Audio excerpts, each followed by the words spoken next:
আসসালামু আলাইকুম। আমরা এসএসসি 2025 যারা পরীক্ষার্থী তাদের জন্য মোটামুটি একটা ক্লাস আজকে রাখছি আমি।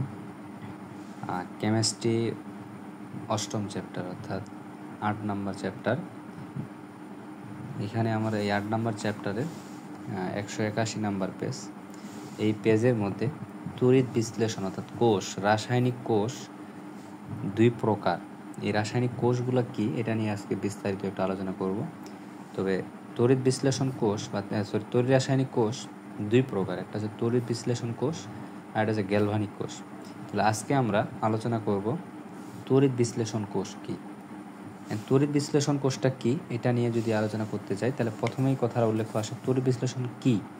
তড়িৎ বিশ্লেষণ মানে হচ্ছে, বিশ্লেষণ শব্দের অর্থ হচ্ছে ভেঙে ফেলা, অর্থাৎ একবারে ভেঙে যাওয়া, মানে একবারে ভেঙে সম্পূর্ণভাবে ভেঙে যাওয়া। যেমন এখানে বলা হয়েছে যে কোষে বাইরের কোনো উৎস, বাইরের উৎস বলতে বোঝাচ্ছে বাইরের কোনো শক্তি লাগবে, শক্তি থেকে তড়িৎ প্রবাহিত করে কোষের মধ্যে রাসায়নিক বিক্রিয়া ঘটানো হয়। অর্থাৎ বাইরে থেকে শক্তি না দিলে কিন্তু রাসায়নিক বিক্রিয়া ঘটতো না, বাইরে থেকে রাসায়নিক শক্তি দেওয়া হয় যার ফলে এই বিক্রিয়াটা ঘটে যায়। সেই কোষকে আমরা তড়িৎ রাসায়নিক বা তড়িৎ বিশ্লেষণ কোষ বলে থাকি। তবে তড়িৎ বিশ্লেষণ কোষের মধ্যে আমরা এখন এটা নিয়ে একটু আলোচনা করব। তড়িৎ বিশ্লেষণ কোষের মধ্যে দুই ধরনের তড়িৎ বিশ্লেষণ আছে। একটা হচ্ছে মৃদু তড়িৎ বিশ্লেষণ আর একটা হচ্ছে তীব্র তড়িৎ বিশ্লেষণ। তো তীব্র বিশ্লেষণ কি? যে সকল তড়িৎ বিশ্লেষণ দ্রবণে গলিত অবস্থায় সম্পূর্ণরূপে আয়নিত অবস্থায় থাকে তাদেরকে তীব্র। সম্পূর্ণ কি জিনিস? অর্থাৎ একটা দ্রবণে মনে করে একটা পানিতে আমরা যদি লবণ মিশাই দিই, ওই লবণটা সম্পূর্ণভাবে ভেঙে যাবে, সম্পূর্ণভাবে একবারে ভেঙে যাওয়াটাই হচ্ছে বিশ্লেষণ হওয়া, অর্থাৎ ভেঙে যাওয়া। এই জন্যই বলা হয়েছে সোডিয়াম ক্লোরাইড, কপার, এগুলো আর কি একটা তড়িৎ বিশ্লেষণ, মানে তীব্র তড়িৎ বিশ্লেষণ। তীব্র তড়িৎ বিশ্লেষণ কারা? যারা দ্রুত ভাঙতে যায়, মানে একবার সম্পূর্ণভাবে ভেঙে যায়। আর মৃদু কারা? যারা হালকা রঙের ভেঙে। তা হালকা কারা হতে পারে? যেমন এখানে একটু মনে রাখতে পারো যে কার্বন ও হাইড্রোজেনের সংখ্যা বৃদ্ধি পেলে, অর্থাৎ যত বেশি থাকবে তখন এটা মৃদু হয়। কারণ কার্বন আর হাইড্রোজেন সচরাচর আমরা জানি সমজীব বন্ধন গঠন করে, যারা সমজীব বন্ধন গঠন করে তারা মৃদু তড়িৎ বিশ্লেষণ হয়ে থাকে। আবার সবগুলাই না, সবগুলো সমজীবে না, কিছু কিছু আছে আর কি আংশিক প্রবাহিত করে। তো আজকে আমরা তড়িৎ বিশ্লেষণ নিয়ে একটু আলোচনা করব। তড়িৎ বিশ্লেষণ কোষটা কি এটা নিয়ে আমরা একটু আলোচনা করতে গেলে আমাদের প্রথমে যেটা কি হবে সেটা হচ্ছে একটা জানতে হবে আমাদের এইখানে দ্রব প্লাস দ্রাবক ইজুগাল টু হচ্ছে দ্রবণ। ক্লিয়ার? দ্রাবক, এই যে দেখো দ্রব আর দ্রাবক মিলে হয় দ্রবণ। তাই দ্রবক কোনটা দ্রাবক কোনটা এটা যদি জানতে চাই, একটা পাত্রে মনে করো তুমি পানি নিয়েছো। এই পানি আমরা জানি পানির সংকেতটা হচ্ছে কি জানি যে H2O, এটা আমরা জানি পানির সংকেত। তখন এটাকে যখন আমরা ভেঙে দিব না, তখন আমাদের দুইটা পার্ট পাওয়া যায়, একটা H+ একটা OH- পাওয়া যায়। ক্লিয়ার? তাহলে H+ আর OH- পাওয়া যায়। তার মানে এই পানিটাকে যখন ভাঙা অবস্থা থাকে, বিশ্লেষণ আকারে থাকে, তখন H+ OH- আকারেই থাকে। এখন বলছে এইখানে যদি আমরা এখন অন্য একটা যে কোনো মানে পদার্থ ভেঙে দিই বা ঢেলে দিই, অর্থাৎ ধরলাম যে সোডিয়াম ক্লোরাইড, যেটা তোমাদের বইই আছে, সোডিয়াম ক্লোরাইড ভেঙে দিলাম, এটা তখন কি হবে? এই পানিতে সম্পূর্ণভাবে বিয়োজিত হয়ে যাবে, অর্থাৎ ভেঙে যাবে। এই যে দুইটা পার্ট পাওয়া যাবে, তখন একটা হবে সোডিয়াম প্লাস, একটা হবে ক্লোরিন প্লাস। ও আরেকটা কথা, যারা আগে জারণ বিজারণ জানো না তাদের জন্য এটা হয়তো বোঝার কষ্টকর হয়ে যাবে। যারা জারণ বিজারণ জানো তাদের জন্য এটা সহজ। জারণ বিজারণ অবশ্যই জানতে হবে, এটা যেহেতু ষষ্ঠ চ্যাপ্টারেই পড়া হয়, এই জন্য এটা নিয়ে আমি আলোচনা করলাম না এখানে। এখন দ্রব আর দ্রাবক কি জিনিস? দ্রাবক হচ্ছে এইখানে যে আগে থেকে যেটা থাকবে, অর্থাৎ পানিটা হচ্ছে এখানে দ্রাবক, আর এখানে যেটা আমরা নতুনভাবে দিচ্ছি এটাকে আমরা দ্রব বলবো। তাহলে দ্রাবক আর দ্রবের মিশ্রণটাকেই আমরা বলবো দ্রবণ। কথা ক্লিয়ার? দ্রব আর দ্রাবকের যে মিশ্রণ, সমমিশ্রণ আছে, এই মিশ্রণটাকে আমরা তখন বলবো দ্রবণ।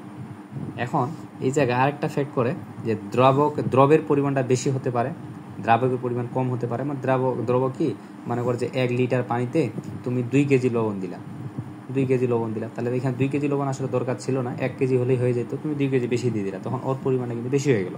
এই জন্য তখন আমরা বলবো এটা বেশি আয়ন থাকে আর কি, মানে তুলনামূলক বেশি থাকে। এখন আমরা আসবো যে এটা নিয়ে আমরা এখন তড়িৎ বিশ্লেষণ একটা কাজ করব। তড়িৎ বিশ্লেষণটা কিভাবে করব? মনে করো যে আমরা আরেকটা পাত্র নিই, যে এই পাত্রটা নিলাম, এই পাত্রের মধ্যে আমরা তড়িৎ বিশ্লেষণ হিসেবে দুইটি দ্বন্দ্ব নিব। দুইটি দ্বন্দ্ব আমরা আগে নিব। এই দ্বন্দ্ব দুইটি অবশ্যই আমাদের কার্বন বা গ্রাফাইট দ্বন্দ্ব হতে হবে। গ্রাফাইট দ্বন্দ্ব অন্য কোনো কিছুকে ব্যবহার করা হয়, তবে গ্রাফাইটই আমরা সচরাচর ব্যবহার করে থাকি। গ্রাফাইট দ্বন্দ্ব কি? গ্রাফাইট দ্বন্দ্ব কার্বনের যে আছে কার্বন 3 আর কার্বন 4, এটাকে বলা হয় হীরক। C4টাকে বলা হয় হীরক, আর এই C3টাকে বলা হয় গ্রাফাইট। Graphite clear? এখন এই গ্রাফাইটটাকে আমরা দ্বন্দ্ব আকারে ব্যবহার করব। তাহলে এখানে আগে থেকে আমাদের দ্রবণে কে কে ছিল? সোডিয়াম প্লাস ছিল আর ক্লোরিন মাইনাস ছিল, আর এখানে ওএইচ মাইনাস ছিল আর এইচ প্লাস ছিল। এখন এই দ্বন্দ্বটাকে আমরা ধরব প্লাস দ্বন্দ্ব, আর এই দ্বন্দ্বটাকে আমরা ধরব মাইনাস দ্বন্দ্ব, অর্থাৎ এটা মাইনাস আর এটা আমাদের কি প্লাস, অর্থাৎ প্লাস দ্বন্দ্ব। ক্লিয়ার? এখন এই প্লাস দ্বন্দ্বে আমাদের ইলেকট্রন আয়নিত অবস্থায় আছে মনে করো, অর্থাৎ প্লাস দ্বন্দ্বে ইলেকট্রন গিয়ে ছেড়ে দিবে। ইলেকট্রন গিয়ে অর্থাৎ এই জায়গায় যে আমাদের ক্লোরিন আয়নিত অবস্থায় আছে আর ওএইচ আয়নিত অবস্থায় আছে, এরা গিয়ে কি করবে? এই জায়গায় যে প্লাসটা আছে এই প্লাসটাকে সমতা করবে, অর্থাৎ এরা ইলেকট্রন যা এখানে ছেড়ে দিবে। ইলেকট্রন ছেড়ে দিবে, তাই এরা দুইজন যাবে, অর্থাৎ এইখানে কে কে যাবে? ওএইচ যাবে আর সিএল যাবে। তাহলে ওএইচ আর সিএল এর মধ্যে কারা এখানে আগে ইলেকট্রন ছেড়ে দিতে পারবে? কারা এই দুইজনের মধ্যে কারা ইলেকট্রন বা এই দুইজনের মধ্যে কোন মৌলটা আগে ইলেকট্রন ছেড়ে দিবে? ছেড়ে দেওয়া মানে হচ্ছে এখানে যেহেতু এরা আয়নিত অবস্থায় আছে অর্থাৎ ইলেকট্রন গ্রহণ অবস্থায় আছে, এরা কারা কোন মৌলটা আগে ইলেকট্রন ছেড়ে দিবে এটা ডিপেন্ড করবে সম্পূর্ণ সক্রিয়তার সিরিজের উপর। এখন সক্রিয়তার সিরিজ কি জিনিস? এইটাকে বলা হয় সক্রিয়তার সিরিজ, অর্থাৎ এটা তোমাদের বইয়ে আছে কত নাম্বার পেজে? মেবি 185 নাম্বার পেজে আছে, অর্থাৎ বইয়ের তোমরা 185 নাম্বার পেজ যদি বের করো দেখবা এটা 185 নাম্বারে খুব সুন্দরভাবে দেওয়া আছে। এইখানে দেখবা যারা একবারে নিচের দিকে আছে, অর্থাৎ উপর থেকে নিচের দিকে যারা আছে এরা আগে ইলেকট্রন কি করে? গ্রহণ করে। আর এইখানে যারা নিচের দিকে আছে এরা আগে ইলেকট্রন ত্যাগ করে। কথা কি ক্লিয়ার? এরা আগে ইলেকট্রন ত্যাগ করে, এরা আগে ইলেকট্রন গ্রহণ করে। উপর থেকে নিচের দিকে গেলে এরা ইলেকট্রন গ্রহণ করার ক্ষমতা বেড়ে যায়, আর এরা যেহেতু আয়নিত অবস্থায় ইলেকট্রন গ্রহণ অবস্থায় আছে এরা তখন ইলেকট্রন ছেড়ে দেওয়ার প্রবণতা বেড়ে যায়, তখন নিচের দিকের মৌলগুলো তাড়াতাড়ি ইলেকট্রন ছেড়ে দিতে পারে। আর এরা আবার যারা নিচের দিকে আছে এরা আবার আরেক তাড়াতাড়ি ইলেকট্রন গ্রহণ করার অপেক্ষায় থাকে। কথা কি বুঝতে পারছি? তাহলে এই জায়গায় আমাদের দেখো এই জায়গায় দুইটা আয়ন ছিল, একটা আছে ক্লোরিন আয়ন, একটা আছে হাইড্রোক্সিল আয়ন। তাহলে এই দুইটা আয়নের মধ্যে দুইটাই কিন্তু এই দ্বন্দ্বের কাছে যাবে, যখনই যাবে তাহলে এই দুইটা মৌলের মধ্যে কে আগে ইলেকট্রন এখানে দিয়ে দিবে এটা ডিপেন্ড করে সম্পূর্ণ এটার উপরে। দেখো এখানে এটা আছে নিচে, এটা কি আছে নিচে, আর এটা কি আছে উপরে। এটা কি আছে? এটা আছে উপরে, এটা আছে নিচে।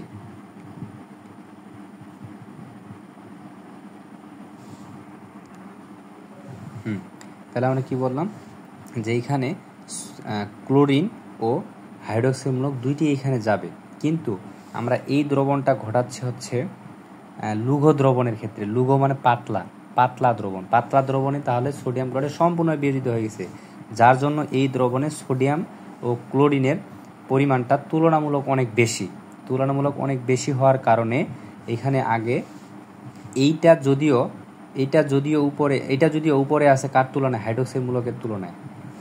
দেখো এখানে হাইড্রোক্সিল মূলক আছে কোথায়? নিচে, আর ক্লোরিন আছে নিচে উপরে।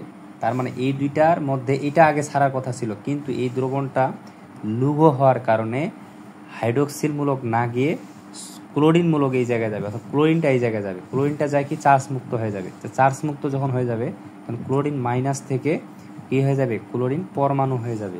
তাহলে একটা কিন্তু ক্লোরিন পরমাণুতে এককভাবে থাকে না, আরেকটা ক্লোরিন ইলেকট্রন ছাড়ে দেওয়ার পরে আবার ক্লোরিন পরমাণু হয়ে যাবে। তাহলে এই দুইটা পরমাণু মিলে তখন হয়ে যাবে Cl2। কি হয়ে যাবে? Cl2 হয়ে যাবে। অর্থাৎ তখন এই জায়গায় পাবো আমরা ক্লোরিন গ্যাস, অর্থাৎ এই দ্বন্দ্বে আমরা কি পাবো? ক্লোরিন গ্যাস পাবো। তাহলে এখানে বলো তো, এখানে ছিল মনে করো যে গ্রহণ অবস্থায় 18টা, আর এখানে হয়ে গেল কয়টা? 17টা। তাহলে এখন কি ইলেকট্রন ত্যাগ করছে না গ্রহণ করছে? তাহলে ক্লোরিন এই জায়গায় কি ইলেকট্রন ত্যাগ করছে, কিন্তু এই জন্যই এটাকে বলা হয় অ্যানোড, যদিও প্লাসকে বলা হয় অ্যানোড। তাহলে অ্যানোডে কি ঘটলো? জারণ ঘটছে কিন্তু অ্যানোডে, কারণ ইলেকট্রন যেহেতু ত্যাগ করছে তাহলে এই জায়গায় কিন্তু ক্লোরিন গ্যাস পাওয়া গেল। তাহলে আবার সিমিলারলি এটাতে যদি আমাদের দুইটি পরমাণু যাবে, এই দুইটি আয়নই যাবে, কোন দুইটি? সোডিয়াম আয়ন আর যে হাইড্রোজেন আয়ন, এই দুইটা এই জায়গায় যাবে। যাওয়ার পরে দেখবে যে যেহেতু এই দ্রবণটা আমাদের কি লুঘ দ্রবণ, গাঢ় না, কিন্তু গাঢ় হলে কিন্তু আলাদা ঘটতো। লুঘ দ্রবণ, লুঘ দ্রবণে কিন্তু সোডিয়াম ও ক্লোরিনের সংখ্যা অনেক বেশি। তাহলে যেহেতু অনেক বেশি, তাহলে এখানে একটা মনে রাখতে পারো, জোরজার মুলুকতার সক্রিয়তা সিরিজে আগে থাকলেও জোরজার মুলুকতার হিসেবে তারা আগে যায়। অর্থাৎ এখানে সোডিয়াম ও হাইড্রোজেনের দুইটাই যাবে, ঠিক আছে। তাহলে তুলনামূলকভাবে আমরা বলতে গেলে এখানে সোডিয়াম আছে একবারে উপরে, আর হাইড্রোজেন আছে কোথায়? একবারে নিচে। তাহলে তুলনামূলক আগে হাইড্রোজেন যাওয়ার কথা ছিল, কিন্তু না, কারণ লুঘ দ্রবণে সোডিয়ামের সংখ্যা অনেক বেশি থাকে আর ক্লোরিনের সংখ্যা অনেক বেশি থাকে, যার কারণে সোডিয়াম এখানে যায় আগে, চার্জ মুক্ত হবে। চার্জ মুক্ত হলে কি হবে? চার্জ মুক্ত হলে এখান থেকে যে একটা ইলেকট্রন আছে না, এই যে ঋণাত্মক ইলেকট্রন, মানে ইলেকট্রনটা আছে না, ওই ইলেকট্রনটা সোডিয়াম গ্রহণ করবে। কি করবে? গ্রহণ করবে। তাহলে গ্রহণ করলে আমরা কি পাবো? গ্রহণ করলে আমরা যেটা পাচ্ছি সেটা হচ্ছে, দেখো আমরা পাচ্ছি যে সোডিয়াম আয়ন থেকে এটা তখন ইলেকট্রন গ্রহণ করে সোডিয়াম পরমাণুতে হয়ে যাচ্ছে। তাহলে কয়টা ইলেকট্রন গ্রহণ করে? এখানে ছিল মনে করে 10টা, এখানে কিন্তু আবার ও আগের রূপে ফিরে আইছে 11টা। আগের রূপে মানে হচ্ছে প্রথমকার যে রূপ, সোডিয়াম পরমাণু আকারে, মানে কোনো চার্জিত অবস্থায় না। তাই এইভাবে ফিরে আইছে কিভাবে?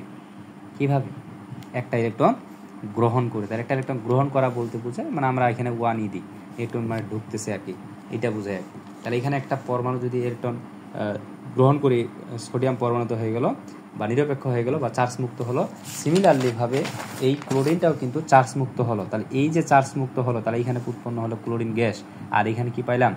সোডিয়াম পরমাণু পাইলাম। তাহলে এইখানে কি হলো? জারণে, তাহলে অ্যানোডে কি ঘটলো? জারণ। আর এইটাকে আমরা বলবো ক্যাথোড। ক্যাথোডে তাহলে কি বলবে? বিজারণ ঘটবে। বুঝতে পারছি? তাহলে ক্যাথোডে কিন্তু এবার বিজারণ ঘটতেছে। তাহলে দেখো তো, এই যে জারণ বিজারণ বিক্রিয়াটা, তাহলে আমরা তড়িৎ বিশ্লেষণ বিষয়ে বা তড়িৎ বিশ্লেষণ কোর্সে আমরা কি বুঝলাম? যে এটা শুধু সক্রিয়তা সিরিজকেই শুধু মানে না, এখানে দেখতে হবে যে লুঘ বলতেছে না গাঢ় বলতেছে। যদি লুঘ বলে তাহলে যায় যেটা লুঘ দ্রবণে তড়িৎ বিশ্লেষণটা সম্পূর্ণরূপে বিয়োজিত হয়ে যায়। সম্পূর্ণরূপে বিয়োজিত হওয়ার কারণে এটা, তাহলে কি হলো? সরি, আমার চার্জ শেষ হয়ে গেছিলো, যার কারণে একটু চার্জটা নিয়ে আসলাম। তো এইখানে কি হলো? তাহলে এইখানে ক্যাথোডে ঘটলো বিজারণ আর অ্যানোডে ঘটলো জারণ। এই বিক্রিয়াটাকে তখন সম্পূর্ণ আমরা কি বলি? জারণ বিজারণ বিক্রিয়া। অর্থাৎ এখানে কে জারণ ঘটলো? জারণ ঘটলো কিন্তু ক্লোরিনের। আর বিজারণ কার ঘটলো? সোডিয়াম। বিজারণ ঘটলো, কারণ আমরা জানি যারা ইলেকট্রন ত্যাগ করে তারা হচ্ছে জারণ, আর যারা ইলেকট্রন গ্রহণ করে তারা বিজারণ। তাহলে এই জায়গায় কে বিজারণ? এই সোডিয়াম, এটা হচ্ছে বিজারণ, আর এটা ছিল জারণ। এটাকেই বলা হয় তড়িৎ বিশ্লেষণ কোষের কলাকৌশল। তড়িৎ বিশ্লেষণ কোষের কলাকৌশল। এবার যদি গাঢ় হয়, যদি কখনো গাঢ় বলে, গাঢ় বলছে, গাঢ়তে তখন তড়িৎ বিশ্লেষণ হালকা হয়, সম্পূর্ণরূপে বিয়োজিত হয় না, তো সম্পূর্ণরূপে ভেঙে যায় না। মনে করো এরকম বিষয়টা, একটা লবণকে তুমি পানির মধ্যে দিছো, পানির মধ্যে দেওয়ার কারণে লবণের পরিমাণ এত বেশি হয়ে গেছে যে লবণটা সম্পূর্ণ ভাঙতে পারেনি। লবণটা সম্পূর্ণ না ভাঙতে এটাকে সুপের মতো হয়ে গেছে, সুপের মতো হয়ে গেছে, গাঢ় হয়ে গেল, তখন এটা সম্পূর্ণ ভাঙতে পারেনি, আয়নিত হতে পারেনি। যদি আয়নিত না হতে পারে, তখন ওই যে সক্রিয়তা সিরিজকে মেনে তাহলে আমাদের কে যাবে? এখন সক্রিয়তা সিরিজে মেনে, এই যে আবার যদি আমরা দেখি, তাহলে এই জায়গায় আমাদের একটা দ্বন্দ্ব আছে, এই দ্বন্দ্বটাকে আমরা মাইনাস দ্বন্দ্ব করে এই জায়গায় প্লাস, তার মানে এটা প্লাস ছিল, এটা ছিল মাইনাস। তাহলে এই জায়গায় আমাদের ছিল এইচ প্লাস, এখানে হচ্ছে সিএল মাইনাস, এখানে ওএস মাইনাস, আর এখানে কি ছিল আরেকটা জানি, সোডিয়াম প্লাস। তার মানে দেখো, এবার যখনই আমাদের গাঢ় কথার উল্লেখ আসবে না, গাঢ় কথার উল্লেখ আসলে তখন এই দুইটা আয়নের মধ্যে সক্রিয়তা সিরিজ মেনেই তখন এটা যায় ইলেকট্রন আগে চার্জ মুক্ত হবে। গাঢ়টাতে যদি গাঢ় বলে, কারণ এর পরিমাণটা তখন কম হয়ে যায়, কার তুলনায়? এর তুলনায় এটা তখন বেশি হয়ে যায়। যেহেতু বেশি হয়ে যায়, তখন এটাকে সক্রিয়তা সিরিজ মেনেই চলে। আর এই সোডিয়াম আর এই দুইটার মধ্যে তখন কে আগে চার্জ মুক্ত হবে? তাহলে বোঝা যাচ্ছে যে এখানে যেহেতু সোডিয়ামের সংখ্যা এখন কম, এটা হাইড্রোজেন আগে যায়, যেহেতু সক্রিয়তা সিরিজের নিচে, তাহলে তুলনামূলক এ আগে যায়, চার্জ মুক্ত হবে। তাহলে এইখানে তখন হাইড্রোজেন 2 পাবো। এটা কিভাবে পাবো? কারণ একটা হাইড্রোজেন যদি মুক্ত হয়ে যায়, এই প্লাস, এইটা তখন হয়ে যায়, এই যে দেখো, এই যে মুক্ত হয়ে গেল, তাহলে একটা মুক্ত হয়ে গেল, তাহলে আরেকটা যদি হাইড্রোজেন যদি মুক্ত হয়ে যায়, তাহলে এরকম হয়ে গেল। তার দেখো, এইটা দুইটা মুক্ত হওয়ার কারণে কিন্তু দুইটা পরমাণু মিলে তখন হয়ে যায় হাইড্রোজেন গ্যাস। তার মানে এখানে তখন আমরা পাবো কি? ক্যাথোডে তখন আমরা হাইড্রোজেন গ্যাস পাবো। অর্থাৎ ক্যাথোডে আমরা হাইড্রোজেন গ্যাস পাবো। এখানে তখন আমাদের এই ক্যাথোডে হাইড্রোজেন গ্যাস পাবো। আর এই অ্যানোডে তখন কি পাবো? অ্যানোডে তখন আমরা কি পাবো? এই অ্যানোডে যদি আমাদের এই দুইটার মধ্যে তখন দেখবো যে এই যে হাইড্রোক্সিল মূলকটা আছে, এই মূলকটা তখন মুক্ত হয়ে যাবে। তখন এখানে হাইড্রোক্সিল মূলকটা আমাদের চার্জ মুক্ত হয়ে যাবে। কথা কি বুঝতে পারছি? তাহলে এটা কখন হবে? এটা কখন ঘটবে?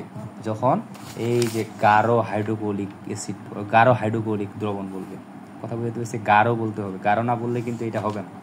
আর যদি তোমাদের এই জায়গায় কি বলে যে সোডিয়াম একবারে তড়িৎ বিশ্লেষণ বলে, একবারে ডিরেক্ট, অর্থাৎ তড়িৎ বিশ্লেষণ শব্দের অর্থ এখানে সম্পূর্ণভাবে ভেঙে গেছে, তখন এখানে কিন্তু ওই গাঢ়টার দিবে এখানে তখন সক্রিয় সিরিজ অমান্য করে, অর্থাৎ সক্রিয় সিরিজটাকে তখন মানে না। তখন দেখার লাগে যে চার পরিমাণ সমতা, অর্থাৎ জোর জার মুলুক তার। অর্থাৎ আরেকটা জিনিস এই জায়গায় হচ্ছে প্রমাণ করে যে এই যে নিচে লিখছে যে লিটমাস পেপারের সাহায্যে অ্যানোডের ক্লোরিন গ্যাস শনাক্তকরণ। অর্থাৎ ওই যে আমরা যে এই জায়গায় যে ক্লোরিন গ্যাসটা পাইলাম, কোথায়?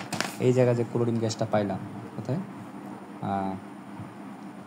জানি প্রথমের দিকে, তাই না? এই যে ক্লোরিন গ্যাসটা পাইলাম কোথায় উৎপন্ন হয়েছিল? এই জায়গায় যে ক্লোরিন গ্যাসটা উৎপন্ন হয়েছে, এই ক্লোরিন গ্যাসটা টেস্ট টিউব, অর্থাৎ টেস্ট টিউব মানে ওই যে কাঁচ নলের মতো একটা বাঁকা এরকম আছে, এটাতে নেওয়া হয়। নেওয়ার পরে গ্যাসটা নেওয়ার পরে এটাকে পরীক্ষা করার জন্য উপরে লিটমাস পেপার দেওয়া হয়, ভেজা লিটমাস পেপার। যদি ভেজা লিটমাস পেপারটা লাল হয়ে যায় তখন সেটা প্রমাণিত করে যে ক্লোরিন গ্যাস আছে।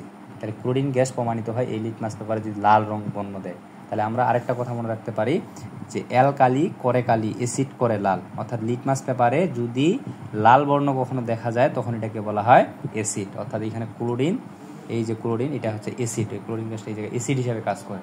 বুঝতে পারছি? এই সম্পূর্ণ বিক্রিয়াটাকে কলাকৌশলটাকে বলা হয় তড়িৎ বিশ্লেষণ কলাকৌশল। এখন আমরা এটা কখন কাজে লাগাতে পারি? এটা সবসময় হচ্ছে ম্যাক্সিমাম সময় ইলেকট্রোপোলেটিং কি আবার মনে করে যে কোনো লোহার উপরে আস্তরণ দেওয়ার জন্য, বা আরেকটা কাজ করা যায় যে ওই যে চেনের ঘড়িগুলো যখন আমরা ব্যবহার করি, ঘড়িগুলো হচ্ছে উজ্জ্বল বর্ণ কখন হয়?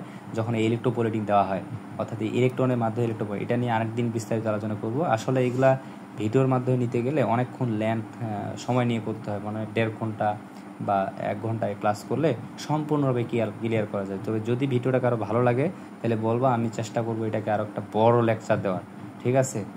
আলহামদুলিল্লাহ, আশা করি এইটুকুতে ক্লিয়ার হবা। তো যাই হোক, কেমন লাগলো এটা ভিডিওতে কমেন্ট করবো। আর কোনো বিষয়ে যদি কেমিস্ট্রিতে কোনো সমস্যা থেকে থাকে তোমরা কমেন্টে জানাবা। আমি সর্বোচ্চ চেষ্টা করবো সেটা ক্লিয়ার করে ভেঙে বোঝানো। আসসালামু আলাইকুম।